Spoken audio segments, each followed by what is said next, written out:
Biblia cronológica día por día, Holman. Acto 2. El pueblo del pacto de Dios. El acto 1 nos mostró que la rebelión contra Dios es el conflicto central de la narración bíblica. En respuesta a esta rebelión, Dios promulgó castigos en eventos clave, como el jardín del Edén y el diluvio de Noé. Pero el castigo no es la única forma en que Dios responde. También comenzó a trabajar en su plan de salvación al crear un camino único para la redención. En el acto 2, Dios establece un pueblo del pacto y es fiel en su relación con ellos. Escenario del acto 2. A diferencia del acto 1, donde los escenarios eran universales o sitios vagamente definidos en la tierra, los escenarios del acto 2 son lugares que podemos identificar. El escenario principal es la tierra de Israel, una tierra que Dios promete darles a los descendientes de Abraham. Dentro de esta tierra, Jerusalén surge y acapara la narración, y en Jerusalén un edificio, el Templo de Salomón, eclipsa a todos los demás. Se presentan otras ubicaciones como escenarios secundarios. Egipto al principio es un nido acogedor para la incipiente nación, pero luego se convierte en un monstruo esclavizante. Esta tierra es el lugar donde suceden los eventos que terminaron en la liberación a través de Moisés.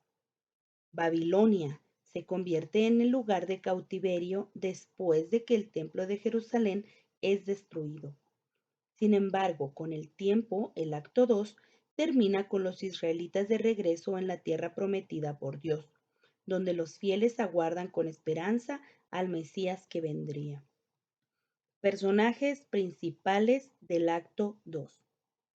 Dios continúa siendo el personaje central. Él pone en marcha los eventos al hacer pactos y obrar a través de las personas que ha elegido para promover sus propósitos. Los personajes humanos centrales son miembros de una sola familia a través de las generaciones. Mediante esta familia, Dios envía al Salvador en el acto 3. Los siguientes son ejemplos de personajes importantes en el acto 2. Abraham y Sara. Dios elige a esta pareja para que entable una relación de pacto con él. Dios promete que a través de sus descendientes, comenzando con su hijo Isaac, todos los pueblos de la tierra serán bendecidos. Las escrituras mencionan a Abraham y a Sara como ejemplos de fe. Ver Génesis 15:6, Isaías 51:2, Romanos 4:16, Gálatas 3:9, Primera de Pedro 3:5 y 6. Moisés. Dios lo usa para sacar a los israelitas de la esclavitud egipcia. Los primeros 5 libros de la Biblia se conocen tradicionalmente como los libros de Moisés, porque escribió la mayor parte de ellos, con la excepción del relato de su muerte. Dios usa a Moisés como el agente del pacto en Sinaí. El momento central de su vida es el encuentro con Dios en el monte Sinaí y la recepción de los 10 mandamientos. David. Nadie esperaba que Dios eligiera a un pastor humilde para gobernar a Israel. Las aventuras de David se relatan con cariñoso y a veces espeluznante detalle. Siendo un brillante poeta, David compone gran parte del himnario de la Biblia, el libro de los Salmos. En el pacto que Dios establece con David, a los descendientes de David se les promete una dinastía eterna de reyes. Esta dinastía culmina en Jesucristo, como lo dejará claro el acto 3. Elías se destaca como el primero de una nueva clase de profeta. Él confronta el establecimiento político y religioso de Israel con pronunciamientos que comienzan con la contundente frase, así dice Dios. Los israelitas luchan perpetuamente contra la adoración a dioses falsos, y Elías deja en claro que solo un Dios es verdadero, el Dios que puede hablar y realizar obras poderosas. Elías es tan importante que él, junto con Moisés, aparece con Jesús en el monte de la Transfiguración en el acto 3. Isaías es el profeta escribiente supremo, quien predice la caída y restauración de Jerusalén. Más importante aún, Isaías profetiza el próximo rey mesiánico, el príncipe de paz. Este rey también es el siervo sufriente que quita el pecado de todos nosotros. Isaías 53:6. Esther. Parece poco probable tener una heroína bíblica que es una belleza judía en el harén de un rey persa. El libro sobre ella es la última narración del acto 2. El valor de Esther es el factor decisivo para evitar que un astuto enemigo extermine a los judíos. Dios está obrando, pero no hay solución para el conflicto general. La rebelión de la humanidad contra Dios continúa. Resumen del acto 2. La trama del acto 2 se puede resumir en 3 frases. 1. Acción ascendente. 2. Acción decadente. 3. Acción sostenida. La acción ascendente dura aproximadamente 1000 años.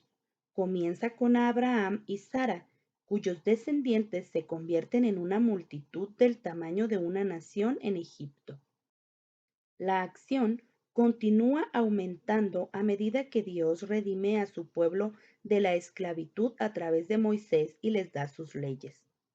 Entonces, la gente entra en la tierra prometida bajo el liderazgo de Josué. A pesar de los reveses del período relatados en el libro de Jueces, la acción avanza decisivamente hacia el establecimiento del reino de David. El clímax del acto 2 es el reinado de Salomón, cuando el sabio y rico hijo de David gobierna sobre una gloriosa Jerusalén, donde el templo del Señor es el centro de la adoración de Israel. Luego está la acción decadente, que dura unos 400 años. El reino de Israel se divide. El reino del norte, con sus reyes idólatras, cae ante el imperio asirio. El reino del sur, con su dinastía de reyes davídicos, cae ante Babilonia. En el 586 a.C., el templo arde. Jerusalén cae y comienza el cautiverio, tal como lo habían advertido los profetas. Finalmente, hay una acción sostenida que dura cientos de años en lugar del desenlace, el fin de la historia, que podría haberse esperado. Después del regreso del cautiverio, la gente aparentemente está atrapada en un periodo de espera. Se encuentra en Jerusalén con un templo reconstruido, pero la historia no está terminada. Mientras lees, utiliza la lente de el pueblo del pacto de Dios para ayudarte a interpretar la historia a medida que se desarrolla el acto 2. Semana 2. Sería difícil exagerar la importancia de este momento en la historia bíblica. Las lecturas de esta semana nos llevan a la mitad del acto 2, escena 1, de la historia de la Biblia. Esta escena presenta a Abraham como el padre del pueblo judío y el patriarca con el que Dios hizo un acuerdo fundamental, pacto. En las historias del Antiguo Testamento, el pacto a menudo está en el epicentro de lo que sucede. Observa cómo Dios desarrolló el pacto a través del hijo de Abraham, Isaac, y su nieto Jacob, y cómo Dios desafió la fe de cada hombre a través de momentos de crisis que definieron quiénes serían representantes de Dios. Mientras lees, observa también el papel prominente que Dios jugó en la historia en desarrollo. Él es el actor principal quien mueve la historia según su gran diseño.